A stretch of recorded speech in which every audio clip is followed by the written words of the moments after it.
میرے اور آپ کے پیارے آقا علیہ الصلوۃ والسلام کا وصال ہو گیا۔ اب کریم آقا علیہ الصلوۃ والسلام نے جن جن لوگوں کو چنا تھا کہ یہ لوگ اس لشکر میں جائیں گے، اب وہ جناب سیدنا ابوبکر صدیق رضی اللہ تعالیٰ عنہ کی بارگاہ میں پہنچے۔ میرے اور آپ کے پیارے رسول صلی اللہ تعالیٰ علیہ وآلہ وسلم کا جب اس دنیا سے ظاہری پردہ فرمایا تو بہت سے لوگ ایسے تھے جو مرتد ہو گئے، بے ایمان ہو گئے۔ ہم تو ان کے لیے کلمہ پڑھا تھا، ہم تو ان کے لیے مسلمان ہوئے تھے، اب ہم کس بات کے مسلمان رہے؟ اور کئی ایک معاملات تھے جو مشکلات تھی، تو اب وہاں پر مسئلہ بن گیا کہ آپ کے ساتھ عرب جو ہے وہ ساتھ چھوڑتے چلے جا رہے ہیں آپ کا۔ حضرت عمر صحابہ کرام نے کہا تو اب ہم کیا کریں، اس لشکر کو واپس بلا لیں؟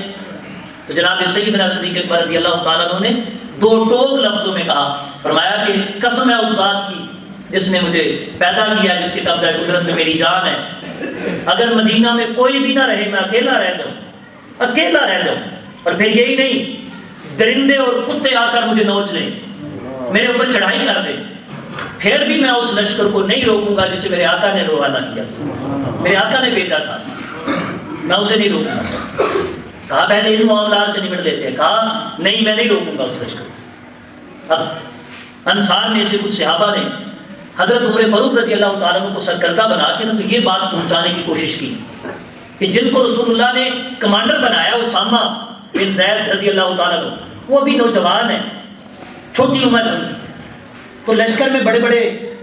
سیانے افراد بڑی عمر والے بھی جا رہے ہیں، تو آپ کیوں نہیں کہ چینج ہی کر دیتے کمانڈر؟ تو حضرت عمر فاروق رضی اللہ تعالیٰ عنہ نے حضرت ابوبکر صدیق رضی اللہ تعالیٰ عنہ کی جب سامنے یہ بات رکھی تو حضرت ابوبکر صدیق رضی اللہ تعالیٰ عنہ غصے سے بے قابو ہو گئے، اپنا آپ قابو میں نہ رہا اور کہنے لگے خطاب کے بیٹے، یعنی ان کا نام نہیں لیا بلکہ ان کے باپ کا نام، اے خطاب کے بیٹے،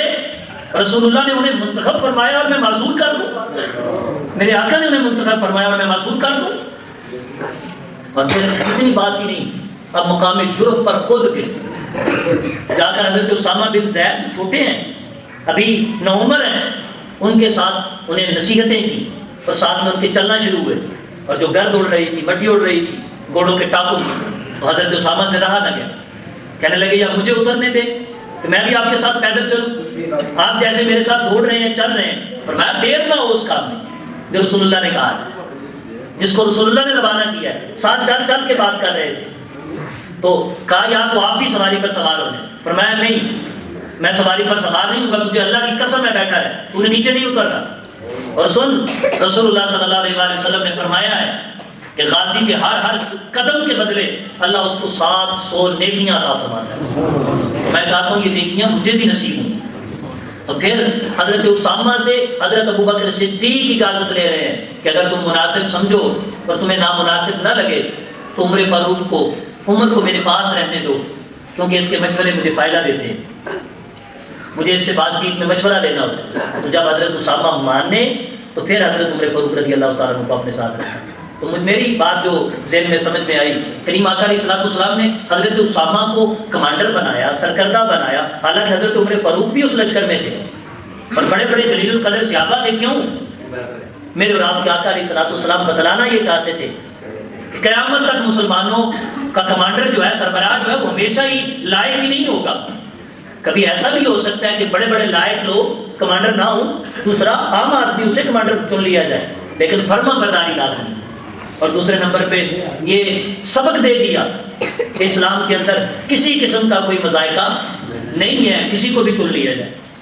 بڑے جب بڑوں کا حکم چھوٹے مانتے ہیں تو چھوٹوں کو بھی کبھی کبھی بڑا بنا کر، تاکہ بڑوں کے اندر بھی یہ چیز پیدا ہو کہ ہمیں اپنے بڑے کی بات، جس کو بھی بڑا بنا دیا جائے، اس کی سننی۔ اور کریم آقا علیہ الصلوۃ والسلام کی اطاعت کا یہ منظر حدیثیں بڑی پڑی ہیں، کہیں نہیں ملتا کائنات میں جو رسول اللہ صلی اللہ علیہ وآلہ وسلم کے صحابہ نے پیارے آقا کی اطاعت کی۔ قرآن مجید کی 38 آیات ہیں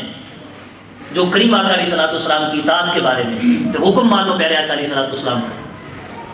تو اب اسی بکار میرے اور آپ کے پیارے آقا کی کتنے احکامات ہیں جنہیں ہم ہر روز چھوڑ دیتے ہیں۔ اسلام کا 100 حصے کیے جائیں، 100 حصے بنائے جائیں، آخری بات عرض کر رہا ہوں، تو 100 میں سے صرف 10 حصے دین یہ ہے، نماز، روزہ، حج،